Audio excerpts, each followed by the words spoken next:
बिस्मिल्लाहिर्रहमानिर्रहीम। अस्सलाम वालेकुम। मैं हूं यासिर, आपका होस्ट और आपका दोस्त। उम्मीद करता हूं आप सब खैर वाफियत से होंगे। आज बात करूंगा इमरान खान साहब के लिए इन तमाम तर मुश्किल हालात के बाद बड़ी ही खुश आइंद ख़बरें आना शुरू हो चुकी हैं उनके बारे में।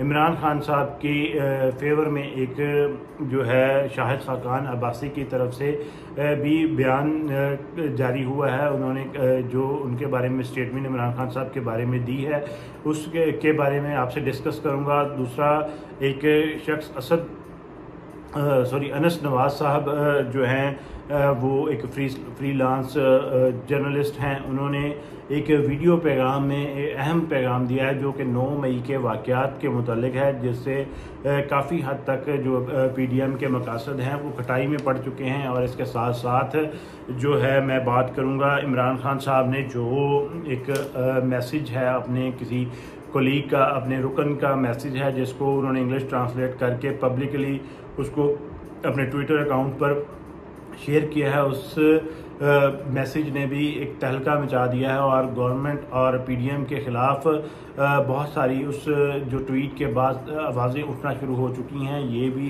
एक इमरान खान साहब के लिए प्लस पॉइंट ही समझा जा रहा है। जैसा कि आप जानते हैं कि इमरान खान साहब के ख़िलाफ़ बड़ा सख्त क्रैकडाउन जारी था और इसी असना में जब शाहिद खाकान अब्बासी साहब से पूछा गया कि क्या इमरान खान साहब सियासत से माइनस हो जाएंगे, तो उन्होंने कहा कि इमरान खान साहब सियासत से बिल्कुल भी माइनस नहीं हो सकते और ना ही ऐसा करना मुमकिन है।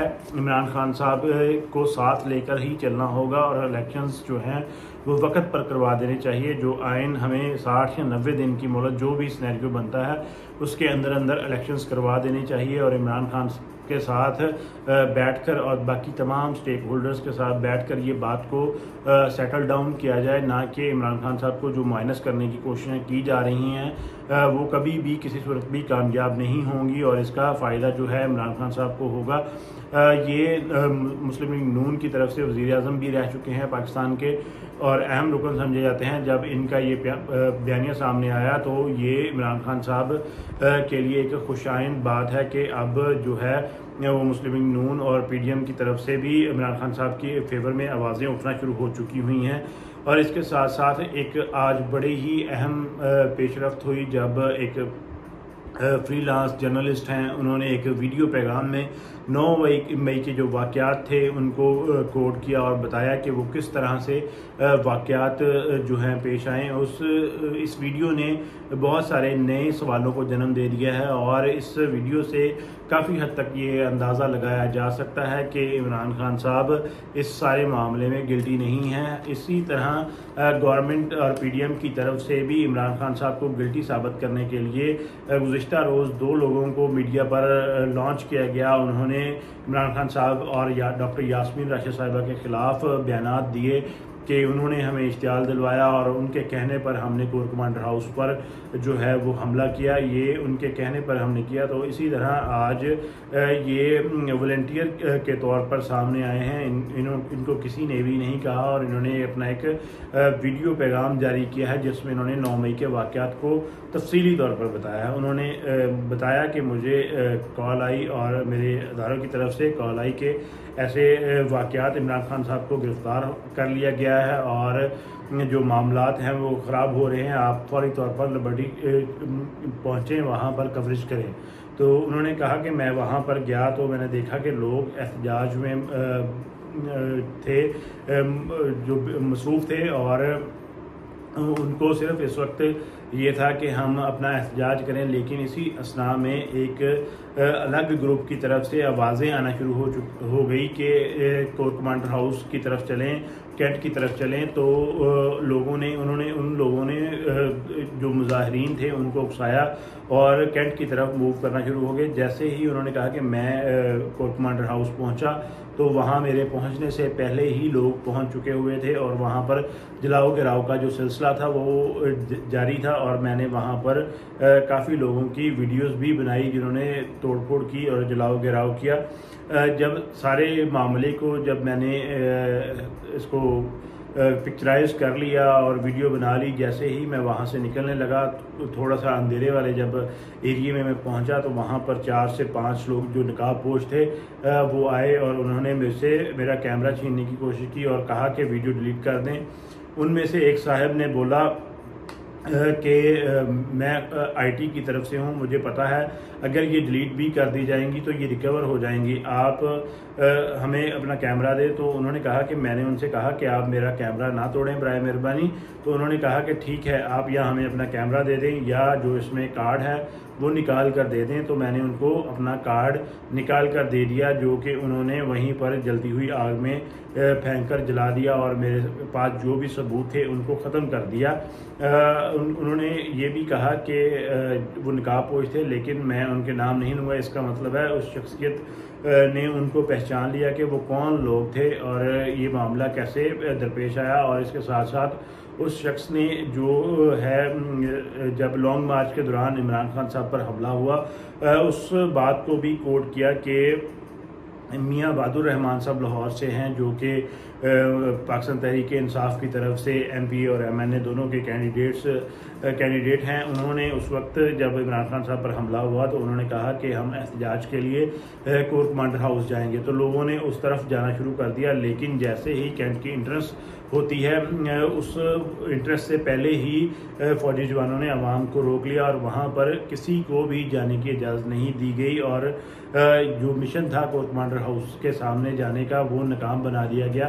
तो उन्होंने एक बड़ा ही इम्पोर्टेंट इस मामले में सवाल उठाया कि ये कैसे मुमकिन है कि 9 मई को वहाँ पर जो है लोग गए और बहुत जल्दी से पहुंच गए, वहां तोड़फोड़ की, जलाओ घेराव किया। वहां पर इतना सिक्योरिटी का हिसार होता है। जब वो लोग कैंट में इंटर हो रहे थे उनको क्यों ना रोका गया? इस सारे मामले में पुलिस कहाँ थी और इस सारे मामले को मीडिया से जो है वो हाइड क्यों किया गया? उन्होंने बताया कि उस रोज़ मीडिया की जो DSNGs होती हैं उनमें से वहाँ पर कोई भी नहीं था। मैं एक वाहिद शख्स था जो इस वक्त इनको जो वीडियोस बना रहा था, जबकि वहाँ पर मीडिया पर्सनल कोई भी नज़र नहीं आए। तो उस वक्त कौन सी पावर्स ने जो है वो मीडिया को वहाँ आने से रोका और ये सारा मामला जो है वो किसने करवाया? और उन्होंने बताया कि जिन लोगों ने उनसे मेमोरी कार्ड लिया उनकी जो बॉडी लैंग्वेज थी, उन्होंने जॉगर्स पहने हुए थे,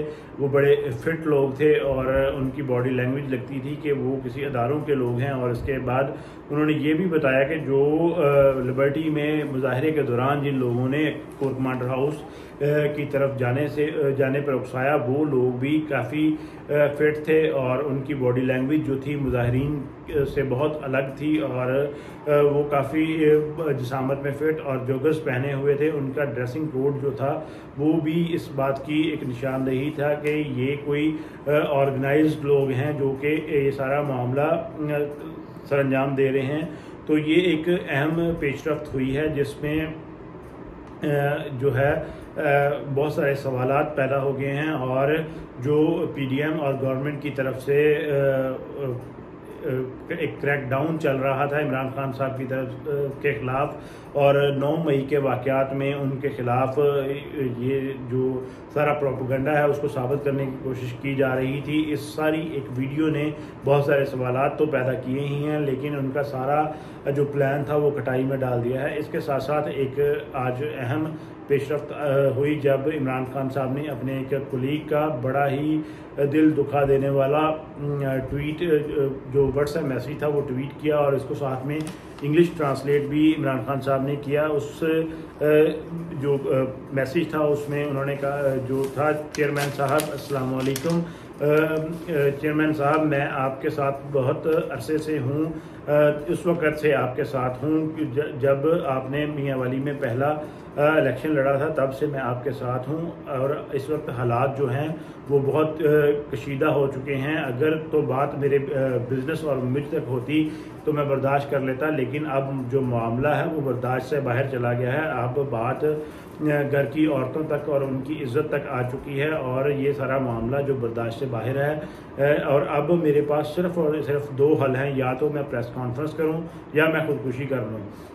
आप के साथ मेरा सफ़र अच्छा रहा, अल्लाह हाफिज़, अल्लाह आपका हामी नासिर हो। ये कहकर उन्होंने अपने मैसेज को इख्तिताम पज़ीर किया। ये एक बड़ी दिल दहला देने वाली बात थी कि ये इमरान खान साहब के ख़िलाफ़ जो एजेंडा है उसको फुलफ़िल करने के लिए किस कदर लोगों को टॉर्चर किया जा रहा है, किस कदर लोगों के साथ वहशियाना तशद्दुद किया जा रहा है, उनकी फैमिलीज़ की इज़्ज़तें लुटाई जा रही हैं, किस तरह से लोगों को ब्लैकमेल किया जा रहा है। ये सारा इससे पहले भी असलम इकबाल साहब भी अपने ट्वीट में बता चुके थे। गुज़िश्ता रोज़ जो है हमाद अज़हर के 87 साला वालिद को भी उठा लिया गया। असलम इकबाल की जो भतीजी है उनके देवर को उठा के उनकी नाक की हड्डी तोड़ दी गई। और इसके साथ साथ नदीम अफजल चंद जो हैं उनके भाई जो गुलरेज़ अफजल चंद हैं और उनके मामू नज़र गोंदल साहब हैं जो पाकिस्तान तहरीक इंसाफ में हैं, जबकि नदीम अफजल चंद पाकिस्तान पीपल्स पार्टी में हैं। इस बात का भी ख्याल नहीं किया गया और चौधरी अफजल चंद को गुज़िश्ता रोज़ 82 साल की उम्र में उठा लिया गया। ये बातें ऑलरेडी मीडिया पर गर्दिश कर रही थी, लेकिन इस जो इमरान खान साहब ने अपने एक कोलीग मेंबर का जो मैसेज शेयर किया है इसने एक तहलका मचा दिया है। अब हर ज़ुबान पर सवाल है कि ये ऐसा क्यों है। जो भी बंदा अगर किसी ने कोई जुर्म किया है तो उसको पकड़ें, ना कि उसके घर वालों को पकड़ें और उनको ब्लैकमेल करें और इज़्ज़तों को क्यों पामाल किया जा रहा है। ये अब इसमें भी इमरान खान साहब को एक प्लस पॉइंट मिला है। लोगों की इमरान खान साहब के लिए जो फेवर है वो मज़ीद बढ़ती चली जा रही है और लोग अब पीडीएम और गवर्नमेंट के ख़िलाफ़ होते चले जा रहे हैं उनके हथकंडों की वजह से। तो अब गुजारिश है गवर्नमेंट से कि आप अपने मिशंस जैसे मर्जी जारी रखें, लेकिन जिसने जुर्म किया है उसकी हद तक रहें, औरतों की इज़्ज़त का ख्याल करें, लोगों की फैमिलीज़ का ख्याल करें और ये जुल्म व सितम का जो प्रचार है उसको बंद कर दें। और दुआ है कि पाकिस्तान इस तमाम सियासी और माशी बदहाली के हालात से निकल आए। अल्लाह ताला हमारा और हमारे इस मुल्क का हामी नासिर हो। पाकिस्तान जिंदाबाद। अस्सलाम वालेकुम।